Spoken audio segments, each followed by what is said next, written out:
بسم اللہ الرحمن الرحیم رب اشرح لی صدری ویسر لی امری واحلل عقدۃ من لسانی یفقہوا قولی۔ آج ہم رسول پاک صلی اللہ علیہ وسلم کی سیرت تو کر ہی رہے ہیں، تو اس میں ہم ذرا اس بات پہ غور و فکر کرتے ہیں کہ رسول اللہ صلی اللہ علیہ وسلم کو کتنے معجزات دیے گئے تھے۔ معجزہ لفظ عجز سے نکلا ہے، یعنی جس کے معنی ہوتے ہیں کمزور۔ بوڑھے کو بھی عربی میں عجوز کہتے ہیں کیونکہ وہ کمزور ہو جاتے ہیں بڑھاپے میں۔ معجزہ کو یہ کیوں کہتے ہیں؟ اس لیے کہ معجزہ کیوں کہتے ہیں، کمزور کیوں کہتے ہیں؟ اس لیے کہ کسی دنیا میں باقی لوگ یہ کام کرنے سے عاجز ہیں، یعنی سپر نیچرل واقعات جو ان کو معجزہ کہتے ہیں۔ معجزہ یہ ثابت نہیں کرتا کہ یہ فلاں شخص رسول ہے یا نہیں، ہاں لیکن بہت سے فیکٹرز میں سے ایک فیکٹر ہے کہ رسول پاک صلی اللہ کہ یہ جو انسان ہے وہ رسول ہے۔ جہاں تک رسول پاک صلی اللہ علیہ وسلم کا تعلق ہے، حضرت عمر رضی اللہ عنہ، حضرت ابوبکر رضی اللہ عنہ، حضرت عثمان رضی اللہ عنہ، حضرت علی رضی اللہ عنہ، یہ سب معجزے دیکھ کر اسلام نہیں لائے تھے۔ یہ تو آپ صلی اللہ علیہ وسلم کی لائف ہسٹری دیکھ کر اور قرآن اور وہی دیکھ کر اسلام لے آئے تھے، اور قرآن خود ایک بہت بڑا معجزہ ہے۔ لیکن بات یہی ہے کہ تکبر کرنے والوں پر یہ معجزے اثر نہیں کرتے ہیں، اثر انہی پر ہوتا ہے معجزے کا جو کہ نیک نیت لوگ ہوتے ہیں۔ سورہ اسراء میں آیت نمبر 90 سے 93 تک اللہ تعالیٰ فرماتے ہیں وَقَالُوا لَن نُؤْمِنَ لَكَ حَتَّى تَفْجُرَ لَنَا مِنَ الْأَرْضِ يَنبُوعًا، کہ ہم تم پہ ایمان نہیں لائیں گے جہاں تک کہ تم ہمارے لیے ایک کوئی باغ نہ اگا دو، او تکون لک جنت من نخیل وعنب فتفجر الانہار خلالها تفجیرا، یا یہ کہ ایک باغ ہو جس میں درخت ہوں اور کھجور لگی ہوئی ہو اور اس میں نہریں بھی بہہ رہی ہوں، ان کے درمیان سے نہریں بہہ رہی ہوں، او تسقط السماء كما زعمت علینا کسفا او تأتی باللہ والملائکہ قبیلا، یا آسمان سے کوئی چیز گرا دے یا کوئی ایسا فرشتے لے آ، بالکل ہمارے سامنے اللہ تعالیٰ ہمارے بالکل سامنے فرشتے لے آئیں۔ پھر یا او یکون لک بیتن، یا تمہارا ایسا گھر ہو جو سونے کا ہو، من زخرف او ترق السماء فی السماء، یا یہ کہ ہم آسمانوں کے اوپر چلے جائیں۔ وَلَن نُؤْمِنَ لِرُقِيِّكَ حَتَّى تُنَزِّلَ عَلَيْنَا كِتَابًا نَقْرَأُهُ قُلْ سُبْحَانَ رَبِّي هَلْ كُنْتُ إِلَّا بَشَرًا رَسُولًا۔ وہ کہتے ہیں کہ یا تو ایسا گھر ہو جو سونے کا ہو، یا ایسی چیز ہو طریقے کہ ہم آسمانوں کے اوپر چلے جائیں، لیکن اللہ تعالیٰ کہتے ہیں کہ نہیں، وہ تمہاری ان تمام چیزوں پر وہ کہتے ہیں کہ ہم نہیں یقین لائیں گے تمہاری ان چیزوں پر یہاں تک کہ تم ہمارے اوپر ایک کتاب اتارو جس کو کہ لکھی گئی ہو اور ہم اسے پڑھ سکیں۔ تو اللہ تعالیٰ آخر میں کہتے ہیں قل سبحان ربی، ان سے کہہ دو کہ میرا رب بہت پاک ہے، میں تو صرف ایک کون ہوں، رسول ہوں، یعنی یہ سب کام کرنا میرے بس کی بات نہیں ہے، یہ تو میرے اللہ کا ہی معجزے ہو سکتے ہیں۔ اسی طرح سورہ ہجر کی آیت نمبر 14 میں اللہ تعالیٰ فرماتے ہیں لا یؤمنون بہ وقد خلت سنت الاولین، کہ وہ تم پہ ایمان نہیں لائیں گے کیونکہ یہ چیز پہلے جو لوگ آئے ہیں ان لوگوں کے ساتھ بھی چکا ہے کہ معجزے آتے تھے اور وہ ایمان نہیں لاتے تھے۔ وَلَوْ فَتَحْنَا عَلَيْهِمْ بَابًا مِّنَ السَّمَاءِ، اللہ تعالیٰ فرماتے ہیں کہ اگر ہم آسمان سے ان کے لیے دروازے بھی کھول دیں فَظَلُّوا فِيهِ يَعْرُجُونَ، اور پھر وہ اس کے اوپر چڑھیں بھی تو پھر بھی کیا کہیں گے لَقَالُوا إِنَّمَا سُكِّرَتْ أَبْصَارُنَا بَلْ نَحْنُ قَوْمٌ مَسْحُورُونَ، تو یہ کہیں گے کہ بے شک ہمارے پہ تو جادو کر دیا گیا ہے، ہم ایک ایسی قوم ہیں جس کے اوپر کہ ہم تو ہماری آنکھوں پہ جادو ہے، اور ہم ایک ایسی قوم ہے جس پہ کہ جادو کر دیا گیا ہے۔ تو یہ مختلف یعنی قرآن میں مختلف جگہوں پہ یہ سب باتیں آئی ہیں، جیسے سورہ انعام میں بھی آیت نمبر 111 میں اللہ تعالیٰ فرماتے ہیں وَلَوْ أَنَّنَا نَزَّلْنَا عَلَيْهِمُ الْمَلَائِكَةَ، اور اگر ہم اتار دیتے ان کے اوپر فرشتے بھی، وَكَلَّمَهُمُ الْمَوْتَى، اور مردہ بھی ان سے بات کرتے، وَحَشَرْنَا إِلَيْهِمْ كُلَّ شَيْءٍ قُبُلًا مَا كَانُوا لِيُؤْمِنُوا إِلَّا أَن يَشَاءَ اللَّهُ وَلَكِنَّ أَكْثَرَهُمْ يَجْهَلُونَ، کہ اگر ہم ہر چیز بھی جمع کر کے ان کے لیے لے آتے تو یہ ایمان نہ لاتے، مگر ہاں کہ اللہ چاہے، اور اکثر ان میں سے کیا ہے، جہالت برتتے ہیں۔ اس کے علاوہ اور بھی بہت جگہوں پہ اللہ تعالیٰ نے اس بات کے اوپر زور دیا ہے کہ معجزے دیکھ کر بھی جنہوں نے ایمان نہیں لانا ہوتا وہ نہیں لاتے، وہ اس کے لیے کوئی نہ کوئی تعویل نکال لیں گے، کوئی نہ کوئی اس کے لیے ریزن نکال دیں گے کہ یہ تو اس طرح سے ہو گیا، اس طرح سے ہو سکیا۔ دوسری اہم بات، ایک بہت اہم بات یہ ہے کہ معجزہ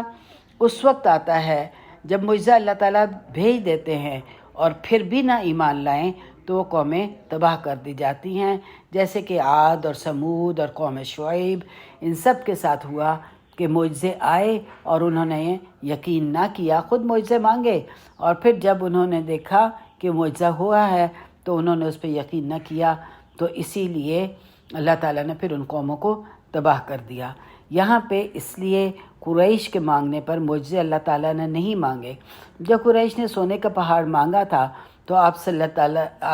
اللہ علیہ وسلم نے اللہ تعالیٰ سے فرمایا تھا کہ اللہ تو مجھے ایک سونے کا پہاڑ دے دے۔ اللہ نے کہا میں دے دوں گا، مگر پھر بھی ایمان نہ لائے تو میں ان تمام کو تباہ کر دوں گا، برباد کر دوں گا، یعنی قریش کو صفحہ ہستی سے مٹا دوں گا۔ تو رسول پاک صلی اللہ علیہ وسلم خاموش ہو گئے، انہوں نے معجزہ ایسا نہ مانگا۔ تو بات یہی ہے کہ معجزات تو رسول پاک صلی اللہ علیہ وسلم کی اگر زندگی کو ہم دیکھیں تو بھرے پڑے ہیں، یعنی اگر ہم گننا چاہیں تو گن نہیں سکتے ہیں، بے انتہا ہیں۔ لیکن کیا معجزہ دیکھ کر ایمان لانا ہے یا دل کی گہرائیوں سے اپنے رب کو ماننا ہے؟ بغیر معجزہ دیکھے اس حق کو پہچاننا ہے جو اللہ نے دیا ہے، بغیر معجزہ دیکھے اس حق کو پہچاننا ہے۔ اب کتنے معجزے آپ صلی اللہ علیہ وسلم کو عطا ہوئے، امام بحیقی، امام غزالی، امام بخاری، ابن حجر، یہ سب مختلف نمبرز دیتے ہیں، اور امام بحیقی کہتے ہیں کہ 1000 سے زیادہ تھے، ابن حجر کہتے ہیں 1200 تھے۔ لیکن اگر ہم دیکھا جائے تو رسول پاک صلی اللہ علیہ وسلم کی پوری زندگی ایک معجزہ تھی، ان کی سیرہ، ان کا اخلاق، ان کی بات چیت، ان کے معاملات سب معجزات تھے ان کے، اور اتنے زیادہ ہیں کہ ان کا ذکر ممکن نہیں ہے۔ لیکن چند ایک کا ہم ذکر یہاں پہ کر لیں گے کہ جس موقع کہ ہم دیکھیں کہ جو کہ ہمیں بہت سے تو پتہ بھی ہیں لیکن یاد دہانی بھی ہو جاتی ہے۔ سب سے پہلے تو ہم ان معجزوں کا ذکر کریں گے جو بے جان چیزوں سے متعلق تھے، یعنی بخاری میں آپ صلی اللہ علیہ وسلم، یہ حدیث ابھی تک موجود ہے جس میں کہ آپ صلی اللہ علیہ وسلم نے کہا تھا کہ میں ابھی تک اس پتھر کو پہچانتا ہوں جو مجھے پیغمبری ملنے سے پہلے بھی سلام کیا کرتا ہوتا تھا۔ تو یہ بھی ایک معجزہ ہے کہ ایک پتھر رسول پاک صلی اللہ علیہ وسلم کو سلام کرتا تھا، یہ آپ صلی اللہ علیہ وسلم نے خود بتایا۔ دوسرا ابن مسعود فرماتے ہیں کہ ہم کھانا کھا رہے تھے تو جو نوالا رسول پاک صلی اللہ علیہ وسلم کے منہ میں جا رہا تھا وہ سبحان اللہ کا ذکر کر رہا تھا،